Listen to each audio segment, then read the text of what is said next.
Hi, what a gorgeous morning. I can't believe this.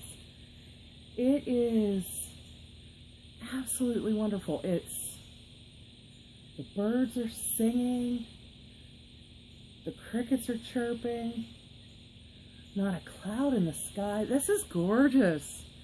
This is absolutely gorgeous. The reason we're here today, it feels like I should be whispering. It's so peaceful. I can't believe it. Nobody's up. It's Sunday. And it's about, I don't know, 9:15 in the morning. And there's no one out. There are no power tools running. Nobody out yelling. Oh, what a treat. Anyway, sorry. Thank you so much for joining me. You're at home with Melissa, and on today's episode, what I'd like to talk to you about is rain barrels. Kind of why would you want them in the first place, how to set one up or get one, and where you want to place them in your yard. Now, you can buy rain barrels. Well, let's start off at the beginning. Why would you want one in the first place? Well, let's say that you have municipal water. It's probably chlorinated, and that's to protect you and me. I have municipal water. Is to protect us from bacteria and things in the water that can make us sick or worse. And that's wonderful. Chlorine helps us. Chlorine's not good for your plants, though. And so if you have a rain barrel and you can avoid using chlorinated water to water your garden, that's helpful. In addition to which, if you have the municipal water, you're probably paying per gallon. And if you have rain barrels around your property, then, allergies. If you have rain barrels around your property, then every gallon used from the rain barrel is one less gallon you have to pay for. If you have a well on your property, then every gallon you use out of your rain barrels is one more gallon between you and an empty well. So right there are some really good reasons to have a rain barrel in the first place. And it's kind of using what's falling from the sky as opposed to using anything that needs any kind of processing. So that's good. You know, that anytime you can do that and use what's just around you, so much the better, right? Now, if you want to get a rain barrel, you can buy ready-made rain barrels, and they're made nowadays in all sorts of materials, plastics and resins. You can get them made to look like whiskey or wine barrels, and those are beautiful. The wooden barrels with the metal rings around them, they're absolutely beautiful. And if you're wondering why it is that something made of wood can hold in the water, that's because whiskey barrels, wine barrels, and then your rain barrels that are made to look like them are made out of white oak. And the fibers in the wood are densely packed enough that it becomes kind of liquid impermeable. So, I don't know, that's just a neat little fact I thought I'd share, because when I heard that, I thought, oh, that is really kind of cool to know. Now, you can also buy, or get maybe even free, a 55-gallon plastic drum. And as you can see, I'm sitting here surrounded by 55-gallon plastic drums, because they are right now a really popular thing to use as a rain barrel. First of all, you're repurposing something as opposed to recycling something. Recycling is breaking it down. You've got the plastics, you've used them, they're sent somewhere, they're broken down and put back together again in new plastics.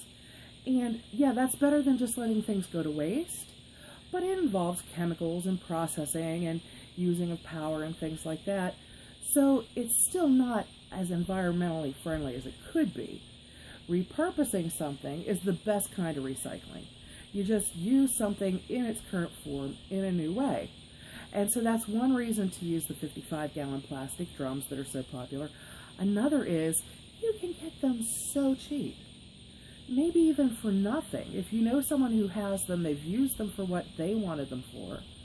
Now they've got this big drum on their hands that they need to find. People are getting up. I don't know if you can hear the yelling, but you can take it off their hands, maybe paying very little for it, or even, depending on who it is, you might not have to pay at all. But even if you do, you're giving them a little bit of money, you're getting something you're going to use for years to come, and it's a win-win. And they're not having to dispose of this big plastic drum. So that's kind of nice. And like I said, free, cheap, really cool. And the thing is, though, you can't just use it as is. It's got a solid top, as you can see here and here. It has a solid top, and the rain's not going to fall through solid plastic. So you can modify them yourselves, or you can look online, and you can often find, if you just do a search on Amazon or Google or something like that, for rain barrels, you can find kits made out of these 55-gallon drums that are really cheap. And in fact, that's what I did. I was at the time working for the government, and I had a little expendable cash, not a lot. I mean, I didn't work anywhere that earned a lot of money, but these were cheap enough that it didn't matter. I mean, they really did not cost much at all, and they're using the repurposed drums. So they look a little different from one to the other, and that's kind of neat. And in the kit, you get the drum, and it comes with a little hole. I don't know if you can see this. A hole in the top that's pre-cut, that is just the right size to go beneath the downspout from your rain gutters on your house, if you have them. And that's perfect. And the reason that that is the perfect place to put a rain barrel, and it's perfect that they have the little hole cut in the top, is that all the rain from your entire roof washes down into the rain gutters and then is funneled through into the downspout. And if you have a rain barrel right beneath it, you're getting every bit of rain that fell on your entire roof goes right into your rain barrel. Very nice. Very nice. It's a lot more rain than, say, if you set a rain barrel out in the middle of your property. You have a top that's this wide, and the only rain that goes into the barrel is what falls right there. So you can see you're going to collect rain a lot more quickly that way. But you might not have rain gutters, or you might need a rain barrel out in your yard, as I do. I have one beneath the only available downspout from my rain gutters, but I need some in other parts of my property where I won't be able to reach from the one by my house. And so I've modified these, but I'll show you that in a minute. The kit comes with the top already pre-drilled, and you can see some of my modifications here, but you can also see that on the top of the hole they've cut for your downspout, they've placed a very fine plastic mesh. That's actually a really important component here. What that does is that keeps mosquitoes from going into this standing water and laying eggs. And anytime you have standing water on your property, you should cover it. You don't want mosquitoes using your water as a breeding ground, because that's not your purpose in doing this, I'm sure. And they also, when you get these kits, it comes with 2 spigots. Yep, 2 spigots to put in the side, and they've pre-drilled the holes for the spigots and put a plastic insert in there that they've sealed around the edges so it won't leak. And the insert is threaded, so you just take out of your bag, this is how it comes. It has 2 spigots in a bag. You take your spigots out of the bag. Let me show you here, because I want to show you something important. Okay, so you take your spigot out. They also provide you with a little bit of plumber tape. And if you don't know what plumber tape is, it's not adhesive. It's a very thin plastic film that kind of sticks to itself. Kind of like the plastic film that you stick on windows, the static cling or whatever. That's how this works. And let me take the label off. Okay. When you hold up the spigot, there's the short end, and that's going to be where you screw on a hose if you so choose. Then there's the long end. This is what's going to screw into your plastic insert. So you hold it with that facing you, and what you want to do is you want to wrap like 3 or 4 times plumber tape around just the threads. And what that'll do is that'll create a waterproof seal so that it doesn't leak around this. And when you wrap it, you want to wrap it counterclockwise. And you think, what's it matter? It does, actually. You want to wrap it counterclockwise because when you screw it in to the insert, you're going to screw it in a clockwise direction. So if you wrap this counterclockwise, screw it in clockwise, whoops, if you wrap this in, there we go, and then you screw it in, it will go the opposite direction of the direction you wound the tape in. And that helps out because it doesn't bunch up then, it in fact pulls it tighter.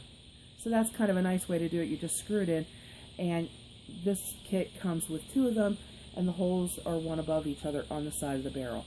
And that way you can decide whether you want to use the top one or the bottom. Now what I like to do with rain barrels is I like to just attach a garden hose to the bottom spigot, leave the valve open at all times on that spigot itself. At the end of the hose, I screw on the cheapest sprayer attachment I can find. You're not going to get any kind of water pressure out of here, out of any of these rain barrels. It's really going to come out with very little pressure. The reason being, there's no pump working on it, and with only 55 gallons, the idea of adding a pump to a rain barrel of this size would just be not worth time, money, and it wouldn't work. It just wouldn't, because in seconds it would empty the barrel. You know, why go through that kind of hassle? Whereas if you're using it, gravity pulls it down. You know, gravity's pulling on the volume of water, and it comes out the spigot at the bottom. So that's all the more pressure you have. And I heard an astrophysicist on television one time say something that I thought was kind of a neat way to look at it. He said that gravity is a really weak force. Just think about if you put a refrigerator magnet on your refrigerator and it's holding a piece of paper there. That magnet sticking to the side of your fridge has enough force to beat the entire force of gravity. And that shows you how weak a force it is. So it's not going to force the water out your spigots with a whole lot of pressure. I use the bottom one because if you use the top one, as soon as the water gets below that level of the top spigot, you're not getting any more water. It's not like it's going to jump up to go out the hole. So I use the bottom one. Plus you get more speed, more pressure that way of the water coming out. It's still not much. But I attach a hose to it. I leave the key open. I leave the sprayer attachment on the end, the cheapest one I can find, because I'm basically just using it as a cap for the end of my hose. You might be able to find an actual cap for them. I would imagine they'd make a cap that would fit. But yeah, they do. I know for a fact they do. You could get a cap for the end of it, but I use a sprayer attachment. It's bigger, it's easier to hold, plus when I take it off in the yard, I'm not going to lose it like I would a small cap, and I would lose it. So I screw that onto the end. That's my on and off switch. And that way the hose goes where I want it. I unscrew the sprayer attachment that I have on the end of it and just use that for the water to water whatever I'm watering, or fill a container, wash my hands, whatever it is I'm using it for, and then I put the sprayer back on when I'm done. That way I don't have to run the whole way back to the barrel to shut off that valve every time I want to turn the water on and off, because with any little bit of water you waste out of something that can only hold 55 gallons, you know, you're not going to make it too far if you're doing that, beyond just whatever water is coming out the end as you're running back and forth. So that's how I do that. That's how I combat that problem. And if you're using these plastic drums and repurposing them, one thing you need to be sure of is make sure that whatever it held before was not something toxic. No toxic chemicals, because what'll happen is those chemicals will be sucked into the plastics, more or less, okay? The plastic will absorb those chemicals, and then it'll be released into the water in your barrel, and you'll be putting poisonous chemicals on whatever it is you're doing. So make sure it didn't hold anything poisonous beforehand. And with these kits, already done for you. So I like that. Now, I mentioned that with my barrels that I'm putting up now, they're not going to go under my downspout. Well, because they're not, I want to open up as much of this top as I can. And so that the rain, what little rain falls in that area, can get into the barrel itself. And what a lot of people would do is probably just cut the entire top out of the barrel and cover it with a mosquito netting or something like that, held in place with bungee cord, which you can do. There's a lip around the top of these barrels, and you could fit the bungee cord right under there to hold your mosquito netting in place. You could do that. I don't want to do that and have the whole top cut off because we have a lot of small mammals here. And what they tend to do with a container of anything is to go up and see, is there water there? Is there food there? And they'll see water here, go to get a drink, fall in and drown. I don't want that happening. So I want something that's going to be able to hold the weight of something that falls on top. And the best thing is the top itself. It's a nice thick plastic, probably, I don't know, 2-3 millimeters thick. And so it's nice and sturdy, nice and strong.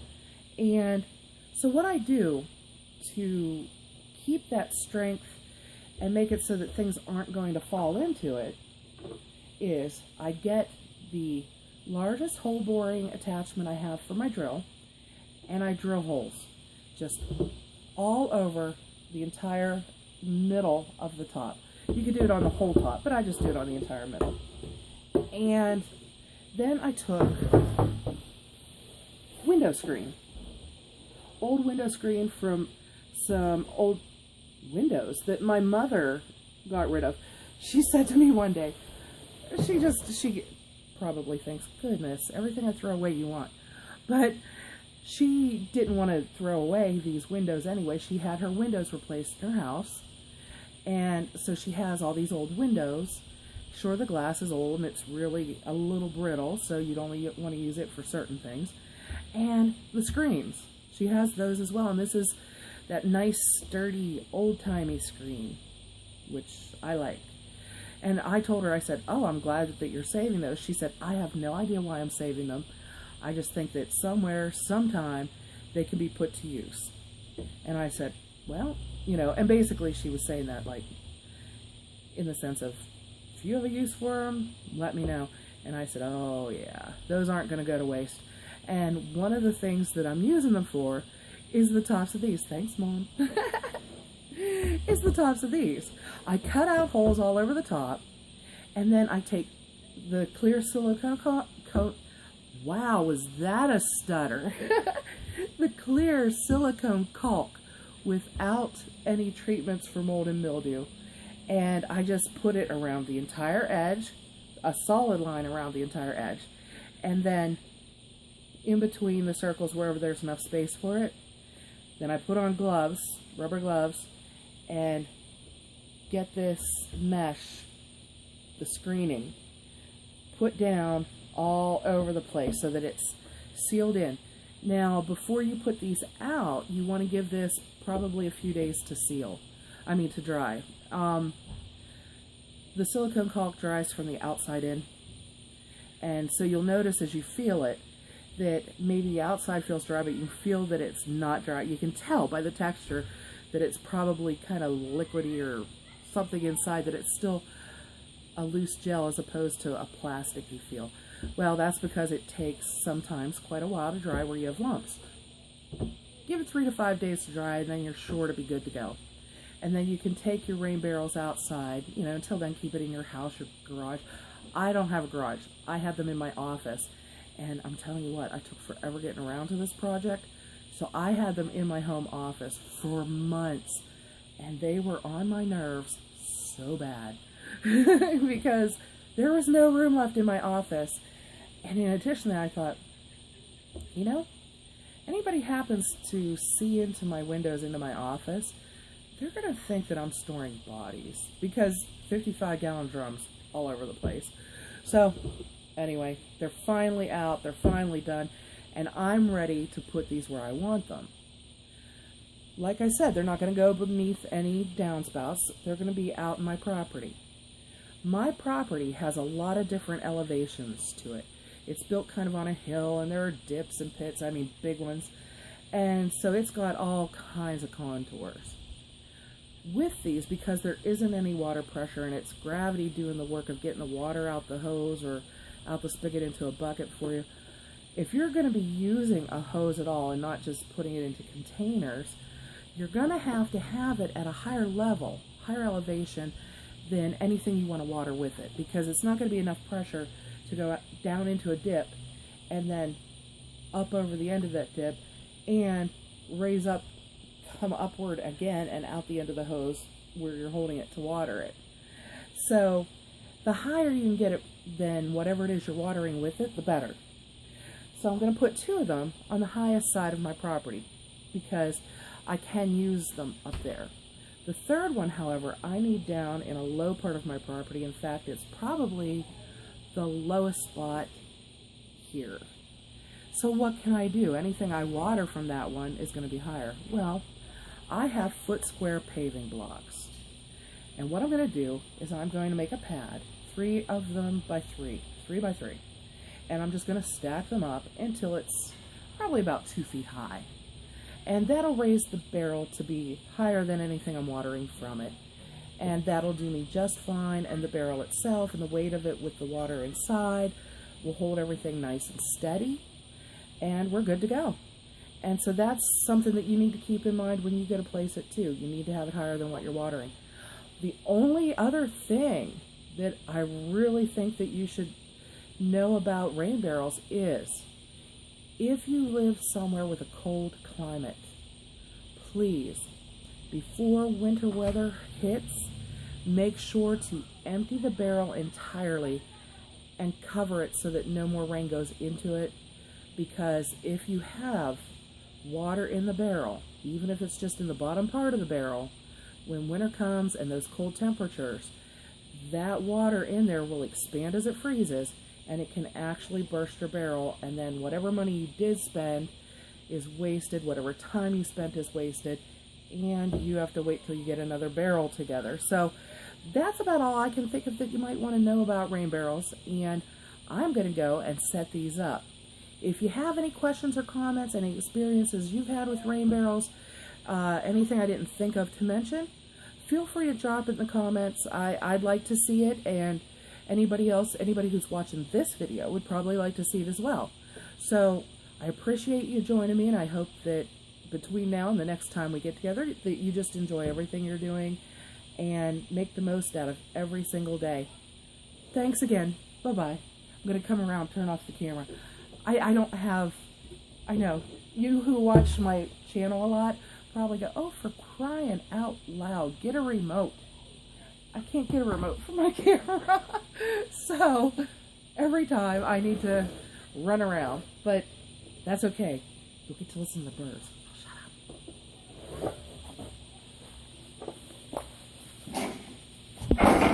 up. Oops.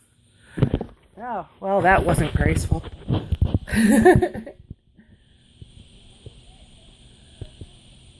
Stop. Why isn't it stopping?